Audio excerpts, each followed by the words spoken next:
এখনো সময় আছে, নিজেকে শুধরে নিন, আল্লাহকে ভয় করুন। ইবনে উমর রাদিয়াল্লাহু তাআলা আনহু বলেন, এক দুইবার বা ৫-৭ বার নয়, বরং এর চেয়েও বেশিবার আমি রাসূলুল্লাহ সাল্লাল্লাহু আলাইহি সাল্লামকে বলতে শুনেছি যে এখনো সময় আছে, আল্লাহকে ভয় করো। নবীজি বলেন, বনী ইসরায়েলে কিফল নামে এক ব্যক্তি ছিল, সে কোনো গুনাহের কাজকে ছাড়তো না। একবার এক মহিলা অভাবে পড়ে তার কাছে আসলে সে ব্যভিচারের শর্তে তাকে স্বর্ণ মুদ্রা দেয়। যখন সে ওই মহিলার সাথে বদ কাজ করতে তৈরি হলো, তখন মহিলাটি আল্লাহর ভয়ে কম্পিত হয়ে কেঁদে ফেলল। লোকটি বলল, কাঁদছো কেন? আমি কি তোমাকে জোর জবরদস্তি করেছি?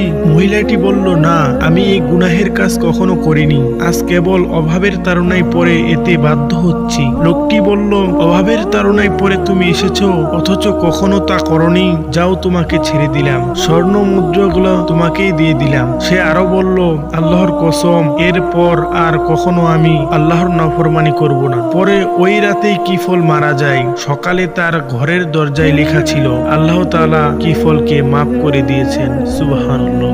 প্রিয় মুসলিম ভাই এবং বোনেরা, আমাদের এই ভিডিওটি দেখে যদি আপনাদের কিছু উপকার হয়, তাহলে অবশ্যই চ্যানেলটি সাবস্ক্রাইব করে রাখবেন পরবর্তী ভিডিও পাওয়ার জন্য।